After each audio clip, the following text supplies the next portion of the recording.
जो आने वाले भविष्य की नींव होती है युवा, इस महत्वपूर्ण विषय में मुझे अपना पक्ष रखने का मौका दिया आप लोगों ने, इसके लिए आप सभी लोगों को बहुत बहुत धन्यवाद। महोदय, अभी मैं बैठ के सुन रहा था पीछे, तो हमारे बहुत सारे विपक्षी बहनों ने युवाओं के विपक्ष में बहुत सारी बातें बोल के गई, तो उनकी बातों से मुझे युवाओं के लिए हरिवंश राय बच्चन जी की कुछ पंक्तियां याद आती हैं कि मैं उस माटी का वृक्ष नहीं, मैं उस माटी का वृक्ष नहीं जिसको नदियों ने सींचा है, जिसको नदियों ने सींचा है, बंजर माटी में पलकर मैंने मृत्यु से जीवन खींचा है। कहते हैं कि मैं पत्थर पर लिखी इबारत हूँ, मैं पत्थर पर लिखी इबारत हूँ, शीशे से कब तक तोड़ोगे, शीशे से कब तक तोड़ोगे, ये युवा मिटने वाला नाम नहीं, ये युवा मिटने वाला नाम नहीं, तुम इसको कब तक रोकोगे, तुम इसको कब तक रोकोगे। महोदय, इतिहास गवाह है कि प्राचीन काल से लेकर पुनर्जागरण काल तक बहुत सारे युवा अपने पूरे जीवन को कुर्बान कर दिया इस समाज को, इस राष्ट्र को बेहतर बनाने के लिए।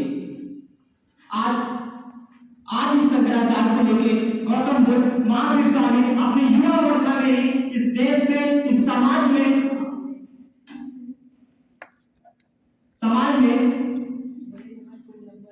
युवा विचारक बनके इस समाज को बेहतर बनाने का काम किया। और पुनर्जागरण काल में ले तो स्वामी दयानंद सरस्वती, स्वामी विवेकानंद, ऐसे बहुत सारे युवा हैं जो युवा विचारक बनके इस समाज में परिवर्तन लाने का काम किया। और हमारे विपक्षी साथियों की इस बात को सोचना चाहिए कि वो खुद एक युवा होंगे, युवा की बुराई करते हैं।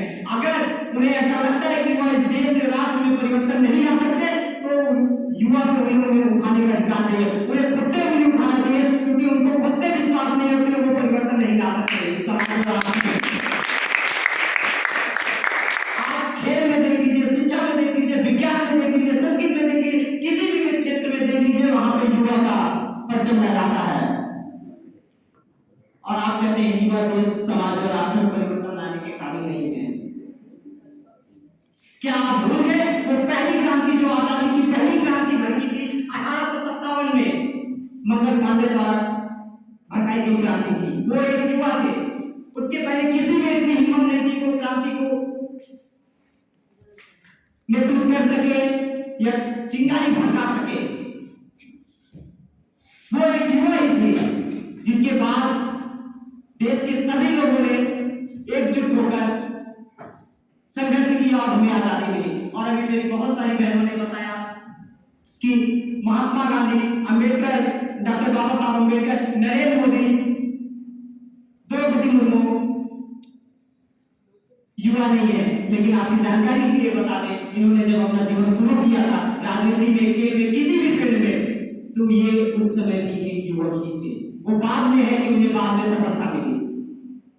इस बात को आपको समझना चाहिए। और अभी मेरी एक बहन कह रही थी कि आज नरेंद्र मोदी देश का जितना अच्छा नेतृत्व कर रहे हैं उतना अच्छा एक युवा नहीं कर सकता। कर कैसे सकता है जब एज फाउंडेशन रख दी गई, 35 साल से पहले कोई युवा संसद में नहीं जा सकता। जब संसद में उसे अवसर ही नहीं मिलेगा तो नेतृत्व करेगा कैसे? करेगा नहीं करेगा। युवा की जरूरत है, तो एक अवसर की जरूरत है। हम नायक मूवी में देख चुके हैं, अनिल कपूर को सिर्फ एक दिन के लिए सीएम बनाया गया था और पूरे देश को, पूरे राज्य को बदल के रख दिया था। और अगर आपको विश्वास नहीं कि युवा ये समाज और राष्ट्र में परिवर्तन नहीं ला सकता, इसे एक बार अवसर देकर देख लीजिए। इतिहास गवाह है युवा के संघर्ष के लिए, युवा के बलिदान के लिए। आज हम लोग यहाँ पे सुरक्षित हैं, यहाँ पे बैठ के बातचीत कर रहे हैं, हम लोग अच्छे से अपने बच्चों के साथ घर में रहते हैं, अपने परिवारों के साथ खुश रहते हैं, तो एक युवा शक्ति है देश की आगे, जिसकी वजह से आज हम लोग यहाँ पे आपस में मिलजुल कर बस खेल रहे हैं, बात कर रहे हैं। तो किसकी शक्ति? युवा की तो शक्ति है। क्या हम भूल गए उस पुलवामा के हमले को? वहां पे इतने युवा हमारे शहीद हो गए। बस एक ही बात आपको बताना चाहता हूं कि शांत समुद्र को देखकर ये मत समझना समुद्र में पानी नहीं है, ये युवा जिस दिन उठेंगे तूफान के उठेंगे, बस इन्होंने तूफान बनने की ठानी नहीं है। और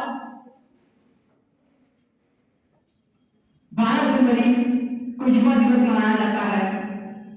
आज देश के लगभग 60% आबादी हमारी युवाओं की है। जब आबादी ही 60% है तो सबसे ज्यादा नेतृत्व किस देश का कौन करेंगे, इस देश का विकास कौन करेगा? हमारी युवा ही तो करेंगे ना। जिसका जितना पढ़ना भारी होगा वही तो उतना ज्यादा विकास करेगा, देश का नेतृत्व करेगा। जब हमारी जनसंख्या ज्यादा है तो हम हर क्षेत्र में आगे हैं।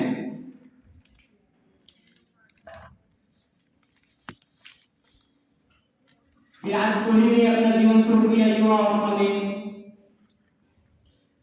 सचिन तेंदुलकर ने अपना जीवन शुरू किया युवा अवस्था में,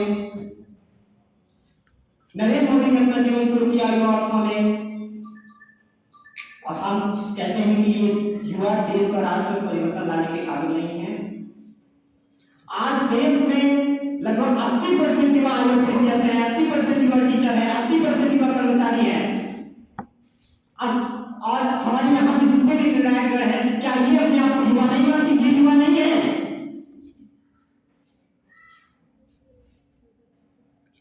हमें इस बात को समझना होगा और हमें सब माननी चाहिए युवाओं के विपक्ष में बात करते हुए, क्योंकि ये युवा ही है जो समाज और राष्ट्र में परिवर्तन लाने के लिए हमेशा खड़ा रहता है। और जाते जाते मैं बस एक ही बात आप लोगों को बताना चाहता हूं कि युवा समाज राष्ट्र हर जगह परिवर्तन लाने के लिए काबिल है। अगर इसे एक अवसर दे दिया जाए तो देश की इकोनॉमी को इतना ऊपर उठा सकता है जितना हम आप नहीं। हमारे जो युवा नहीं है, जो युवा अवस्था में काम कर चुके हैं, उतना योगदान नहीं है। आज टाइम्स ऑफ इंडिया की रिपोर्ट कहती है कि 80% युवा मिलेनियल बन रहे हैं।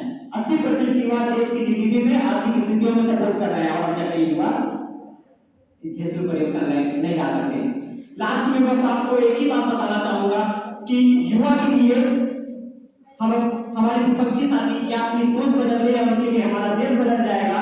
और अब हमारा देश बदलने के लिए तैयार नहीं है, हमारे विपक्षी साथियों को बस अपनी सोच ही बदलनी होगी। और अंत में मैं एक बात पर अपनी बात समाप्त करना चाहता हूँ कि तब वालों के शायद इतिहास हमारा बनता है, तब वालों के शायद इतिहास हमारा बनता है जिस ओर जमाना चलती है उस ओर जमाना चलता है।